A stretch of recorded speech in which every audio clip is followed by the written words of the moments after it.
오늘 주님께서 우리에게 주신 말씀은 열왕기상 11장 6절 말씀입니다. 우리 다 찾으신 줄로 믿고 한 목소리로 읽어서 주님께서 주신 말씀 받도록 하겠습니다. 함께 읽겠습니다. 솔로몬이 여호와의 눈앞에서 악을 행하여 그의 아버지 다윗이 여호와를 온전히 따름같이 따르지 아니하고. 아멘. 샬롬. 우리 옆 사람과 앞뒤 사람과 함께 인사할까요? 샬롬. 샬롬. 만나서 반갑습니다. 오늘 오신 여러분 주님의 이름으로 환영하고 또 축복합니다. 여러분들의 삶 가운데 주님께서 주시는 기쁨과 평안이 언제나 가득 넘치기를 축복합니다. 오늘 저녁에 이제 비가 어느 정도 그치니까 많이 쌀쌀해졌어요. 여러분들 특별히 주변에서 이제 코로나도 다시 유행을 하고 있는데 몸 관리 잘 하시고 전염병, 감염병에 특별히 주의하시는 여러분들이 되시길 간절히 소망합니다. 자, 초지일관. 여러분 초지일관이라는 말, 이 고사성어의 뜻을 알고 계신가요? 대충은 알 것 같은데 정확하게 이야기하기는 조금 틀릴까 봐 말은 못하겠죠. 초지일관, 제가 사전을 찾아서 왔는데 처음 세운 뜻을 끝까지 밀고 나가는 것을 의미합니다. 관이 꿰뚫다 할 때 그 관자예요. 그러니까 처음 내가 정한 그 뜻, 세운 뜻을 뚫릴 때까지 밀고 나가는 것. 그것이 초지일관이라고 합니다. 사람은 처음 결심을 했을 때는 굉장히 열의가 넘치고 목표를 향해 달려가기 위해서 부단히 노력을 하죠. 그러나 이 열정과 목표의식이 계속 끝까지 가기에는 사람에게는 상황과 환경이 처음 그 상태 그대로 머물러 있는 것이 아니기 때문에 사실 끝까지 간다라고 하는 것이 좀 어려운 일이긴 합니다. 오늘 말씀에서는요, 솔로몬이 통혼을 통하여서 많은 부인들을 거느리게 된 이야기가 나옵니다. 솔로몬이 처음 왕위에 올랐을 때 가장 먼저 혼인을 진행했었던 것은 바로의 딸 이집트의 공주와의 정치적 목적이 있는 결혼이었습니다. 열왕기상 3장 1절 말씀 우리 함께 읽어보겠습니다. 제가 대신 읽어드릴게요. 솔로몬이 애굽의 왕 바로와 더불어 혼인 관계를 맺어 그의 딸을 맞이하고 다윗 성에 데려다가 두고 자기의 왕궁과 여호와의 성전과 예루살렘 주위의 성의 공사가 끝나기를 기다리니라. 이 정치적 목적이 있는 결혼을 통혼이라고 하는데 솔로몬의 주변 국가의 통상 외교 정책 중에 하나가, 솔로몬이 세운 외교 정책 중 하나가 바로 이 통혼이었습니다. 서로 혼인 관계를 통하여서 집안 사람이 되고 그로 인하여서 평화 관계를 유지하는 것이죠. 솔로몬의 이런 정책, 이 정략적 혼인 관계가 당시 시대상의 문제가 될 것은 없어 보일 수도 있습니다. 그는 한 나라의 왕, 지도자였고 그는 백성들이 태평성대를 누릴 수 있게끔 하는데 최선을 다할 책임을 가지고 있는 사람이었으니까요. 문제는 솔로몬이 이 이집트 공주와의 통혼에서만 멈춘 것이 아니라는 거죠. 열왕기상 11장 1절 말씀 우리 함께 읽어볼까요? 솔로몬 왕이 바로의 딸 외에 이방에 많은 여인을 사랑하였으니 곧 모압과 암몬과 에돔과 시돈과 헷 여인이라. 제가 보내드린 그 지도 사진 한 번만 띄워봐 주시겠어요? 이게 지금 솔로몬 통치 이후에 분열왕국 시대 때의 이스라엘 지도인데 방금 이 11장 1절 말씀에서 솔로몬 왕이 바로의 딸 외에 이방의 많은 여인을 사랑하였으니 곧 모압과 암몬과 에돔과 시돈과 헷 여인이라 라고 이야기를 하거든요. 근데 그 이름들을 이 주변에서 다 찾아볼 수 있죠. 저 밑에 에돔이 있고요, 모압이 있고 암몬이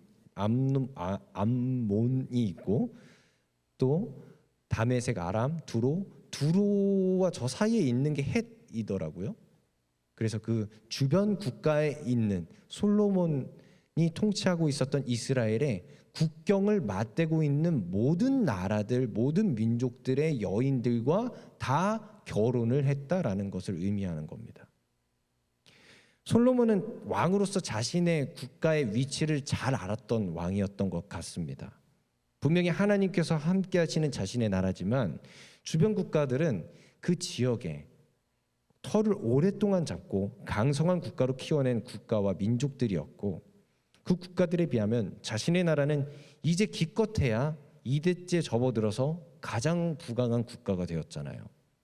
이제서야 이제 정치, 경제, 문화, 군사적으로 안정기에 접어드는 시점이었기 때문에 이때 또다시 자신의 아버지 부왕이었던 다윗의 시대, 혹은 그 이전의 왕이었던 사울의 시대처럼 전쟁을 하게 된다라고 한다면, 지파끼리 부족 생활의 틀을 가지고 살던 국가에서 가까스로 왕 한 명을 통하여서 중앙 집권 체제를 이제 막 이뤄내고 있는 국가의 입장에서 그 기틀이 다시금 틀어질 수도 있게 되기 때문에 솔로몬은 이 태평성대를 누리는 것에서 끝내는 것이 아니라 지속하기 위해서 고민을 했을 것입니다. 지혜의 왕으로 불렸던 솔로몬은 그 타겟책으로 정치적 목적을 가진 결혼을 통해서 서로가 함부로 침범할 수 없는, 오늘날로 말하면 상호 불가침의 관계가 되는 것을 그 방법으로 선택했던 것이죠. 그런데 솔로몬의 이 행동이 좀 과했다 싶죠. 왜냐하면 솔로몬은 이 통혼을 한두 번만 한 게 아니잖아요. 우리 함께 열왕기상 11장 3절 말씀 읽어볼까요? 왕은 후궁이 700명이요 첩이 300명이라 그의 여인들이 왕의 마음을 돌아서게 하였더라. 솔로몬은 말씀에서 기록하기로 후궁이 700명, 첩이 300명, 도합 1000명의 여인들과 혼인관계를 맺었다라고 이야기합니다. 바가지가 1000배예요. 그런데 후궁이랑 첩만 1000명이니까 정실 부인들은 더 있었다라는 거겠죠. 1000명 이상의 그 부인을 거들였다라는 걸 의미하죠. 정확한 사료로 근거는 아닌데 어떤 분이 연구를 했는데 1006명이래요. 솔로몬의 부인이. 정확한 것 같진 않아요. 그나마 가장 근사치의 그 답변이 1006명이라고 합니다. 1006명을 솔직히 다 기억도 못할 것 같아요. 그죠? 네. 우리 한 사람만 사랑하기에 바쁜 사람들은 1000명을 어떻게 다 사랑합니까? 그런데 이 솔로몬은 이 1000명 이상의 부인들로 인하여서 마음이 돌아서게 됩니다. 자신에게 지혜를 주고 왕으로 세우시며 지금의 부강한 국가를 누리게 하신 하나님으로부터 마음이 돌아선 것이죠. 하나님께로부터 마음이 떠난 솔로몬은 그 뒤로 죄를 범하게 됩니다. 열왕기상 11장 4절로 8절 말씀 우리 함께 천천히 읽어보겠습니다. 함께 읽겠습니다. 솔로몬의 나이가 많을 때에 그의 여인들이 그의 마음을 돌려 다른 신들을 따르게 하였으므로 왕의 마음이 그의 아버지 다윗의 마음과 같지 아니하여 그의 하나님 여호와 앞에 온전하지 못하였으니 이는 시돈 사람의 여신 아스다롯을 따르고 솔로몬이 여호와의 눈앞에서 악을 행하여 그의 아버지 다윗이 여호와를 온전히 따름같이 따르지 아니하고 모압에 가증한 그모스를 위하여 예루살렘 앞산에 산당을 지었고 또 암몬 자손에 가증한 몰록을 위하여 그와 같이 하였으며 그가 또 그의 이방 여인들을 위하여 다 그와 같이 한지라 그들이 자기의 신들에게 분향하며 제사하였더라. 솔로몬은 자신들의 후궁과 첩들이 들여온 우상들을 위하여서 그 여인들을 사랑한다라고 하는 그 마음으로 이방 민족들의 우상을 위한 산당을 하나님의 성전이 있는 이스라엘의 중심 예루살렘에 짓기 시작했습니다. 이제 더 이상 예루살렘은 하나님의 하나님을 위한, 하나님에 의한 국가가 아니라, 좋게 말하면 종교의 자유가 있는 듯한, 나쁘게 말하면 하나님만을 섬기는 것이 아닌 다른 우상들을 겸하여 섬기는 우상 숭배의 국가가 되어버린 것입니다. 솔로몬은 자신에게 지혜를 주시고 부강한 나라를 다스리게 하시며 복을 주신 여호와 하나님을 더 이상 바라보지 않았습니다. 솔로몬은 자신에게 육신의 기쁨을 주는 여러 이방 여인, 그 여인들과 함께 추구하는 기쁨이 같아졌고, 그들을 사랑한다라고 하는 핑계로 자신의 뜻을 기꺼이 굽히며 하나님을 온전히 섬기지 못하고 욕되게 하였습니다. 말씀에서 이렇게 기록을 하죠. 여호와 목전에서 악을 행하였다. 하나님의 눈 앞에서 악을 행하는 사람이 되어버린 것이죠. 그의 믿음과 생각이 처음 왕위에 올랐을 때처럼, 하나님의 성전을 지었을 때처럼 여호와 하나님만을 찾고 의지하며 신뢰하는 것이 아니라 변질된 것이죠. 이 이야기를 아동부 설교 때 하니까 아동부 아이 중 한 아이가 막 그러는 거예요. 와, 진짜 그렇게 안 봤는데. 왜냐하면 저희가 이게 지금 함께 유치부부터 우리 중고 청년부까지 함께 하고 있는 공과 내용 중에 이어져 있는 내용이거든요. 그러니까 이 솔로몬 왕의 행적들에 대해서 그 전에 굉장히 좋은 것들을 많이 다뤘었어요. 일천번제를 드렸었던, 왕이 되었을 때 감사함을 잊지 않고 일천번제를 드리고 지혜와 부를 축복으로 받았었던 이야기, 그리고 또 성전을 완공하고 솔로몬의 지혜를 통해서 두 여인과 한 아이의 재판하는 이야기, 언약궤가 들어갈 때 또 엄청나게 많은 제사를 드렸었던 이야기, 이런 이야기들이 나누었는데 갑자기 솔로몬이 1000명 이상의 부인을 거느리고 그 여인들을 위해서 해당 민족의 우상들을 위한 산당들을 그 예루살렘 땅에 여러 세우는 모습, 이런 모습을 보니까 그 어린 마음에 정말로 많이 실망을 했던 거예요. 여러분들과 함께 나누고자 하는 부분이 바로 이 부분입니다. 솔로몬이 왕위에 올라서 하나님께 일천번제를 드렸을 때, 또 하나님을 위한 성전을 지었을 때, 완성된 성전에 하나님의 언약궤를 들어놓으며 감사의 제사를 올려드렸을 때, 그는 정말 하나님을 하나님 되게 온전히 섬길 줄 아는 왕이었습니다. 하나님께서는 솔로몬의 제사를 기뻐 받으시면서 약속까지 하여 주셨어요. 열왕기상 9장 4절로 5절 말씀 우리 함께 읽겠습니다. 내가 만일 내 아버지 다윗이 행함 같이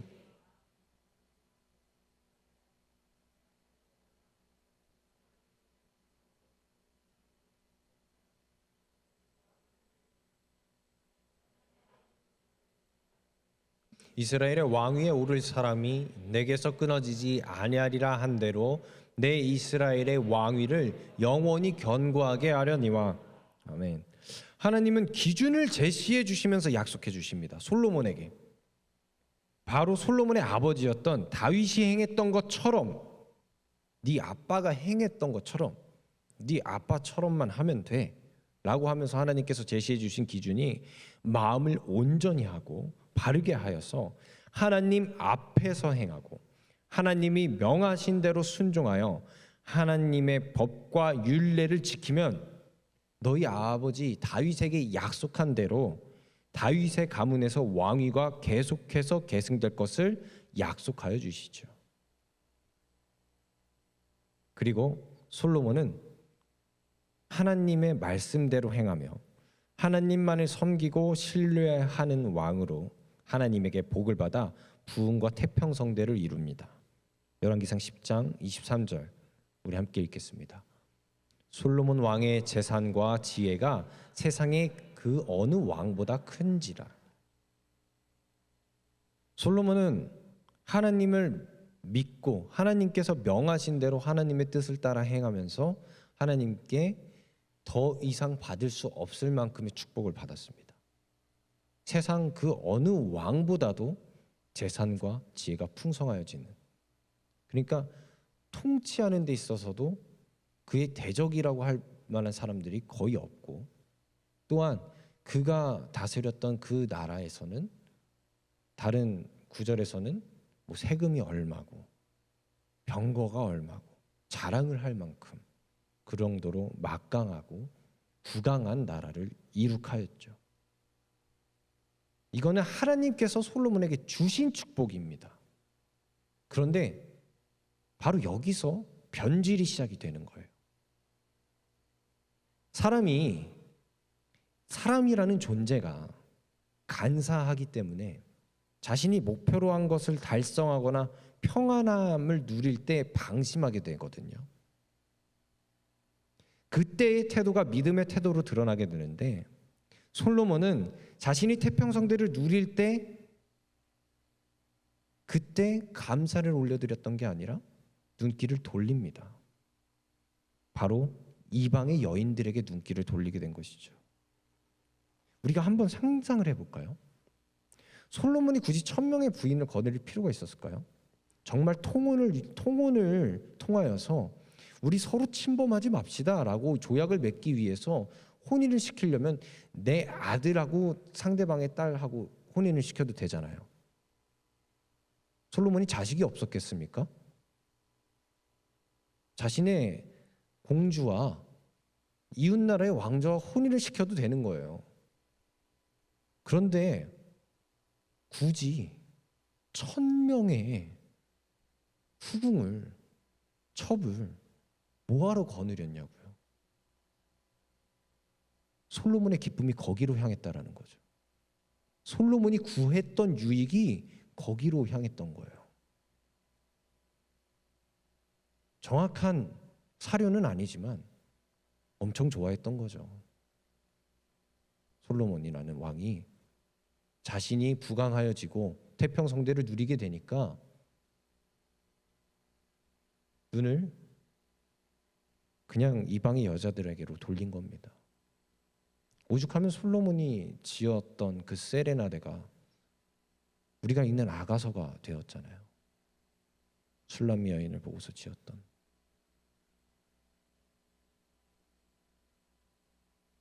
그런데 이런 모습이 그의 아버지 다윗에게도 있었어요.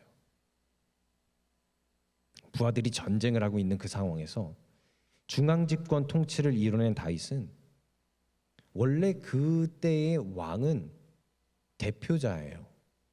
모든 전쟁과 군사들의 대표자로서 맨 앞장서서 상징적인 인물로서 어쨌든 선봉에 서야 되는 입장인데, 부하들은 전쟁을 하는데 자기는 이제 완공된 그 다윗성에서 낮잠 자고 일어나서 옥상을 거니는 거죠.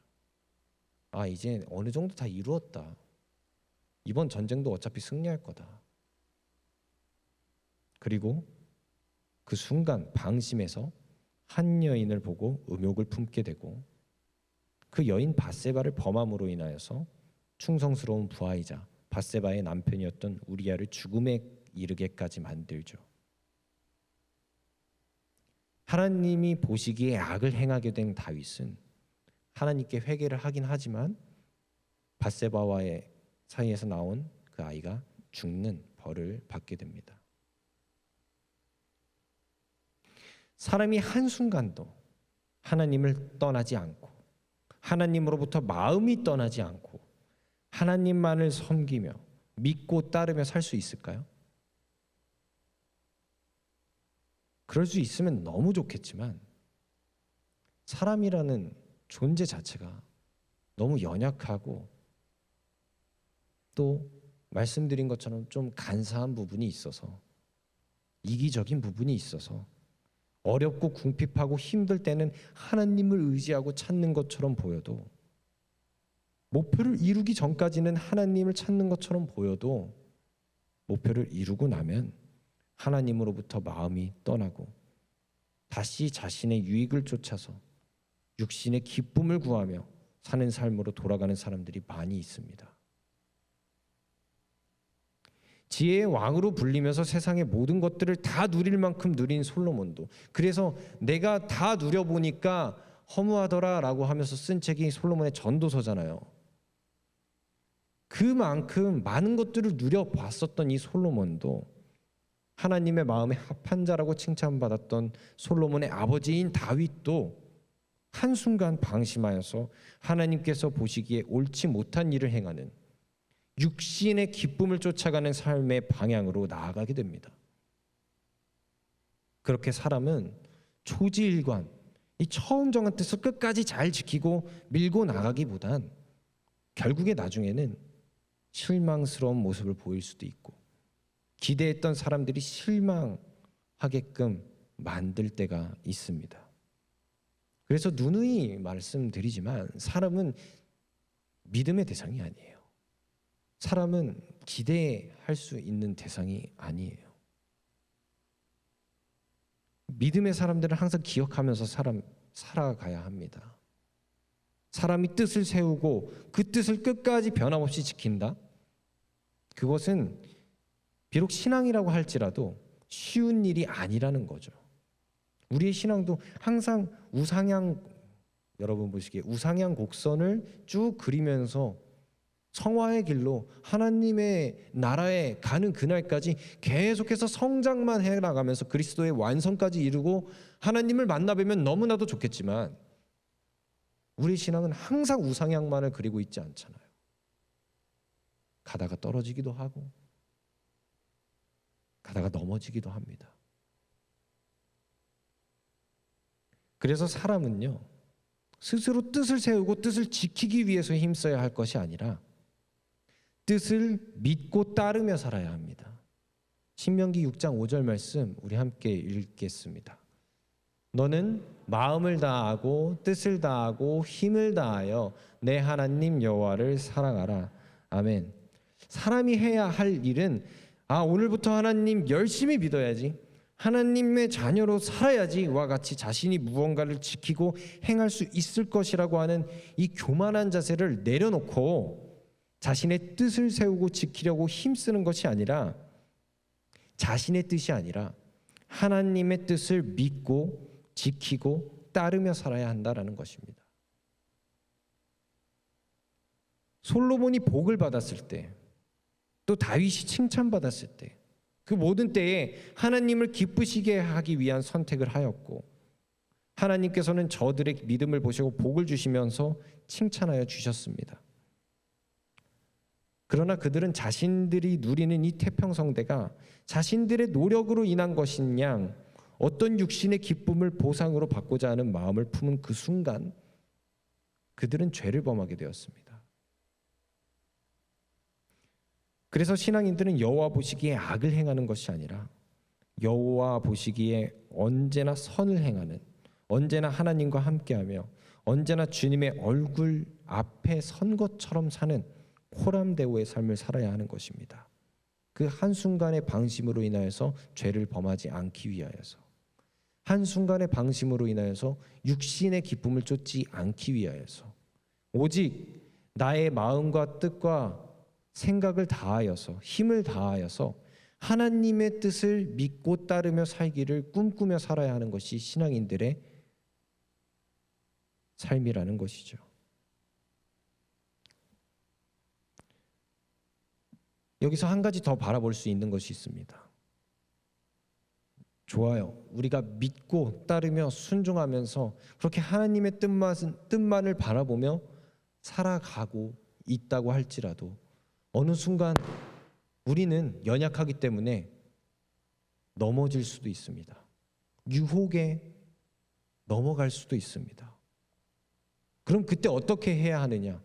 그때 죄를 범하였다고 그냥 나는 안 돼, 나는 몹쓸 인간이야, 하나님 나를 버려주세요, 아니야 하나님 왜 나를 죄를 짓게 만드셨어요, 이런 태도로 하나님께 나아가는 것이 아니라, 다윗과 솔로몬의 차이, 바로 다윗은 죄를 범하였을 때 하나님께 회개를 하였고 솔로몬은 죄를 범하였지만 하나님께 회개를 하지 않았다라는 것. 그로 인하여서 솔로몬은 자신의 아들의 때에서 그 왕조가 끝나게 되고, 다윗은 그로 인하여서 더 큰 벌을 받을 수 있음에도 불구하고 그냥 자식만 있는 벌을 받게 되죠. 하나님의 뜻을 정말로 믿고 따르는 사람이라면 하나님의 뜻이 무엇인지를 알아야 합니다. 너희들 죄를 범할 수 있어. 넘어질 수 있어. 유혹에 넘어갈 수도 있어. 그래서 내 뜻을 따르다가 잠깐 다른 것에 눈을 돌려서 그 길로 행할 수도 있어. 그런데 거기로 계속 가는 것이 아니라 깨달았으면 회개하고 돌아오라는 것이죠. 그것이 하나님을 믿는 자들의, 하나님의 뜻을 믿고 따르는 자들의 삶의 모습이 되어야 한다는 것입니다. 사랑하는 성도 여러분, 하나님께서 처음부터 영원까지 함께하여 주시며 인도하여 주신다는 것을 믿는 여러분들이 되시길 간절히 소망합니다.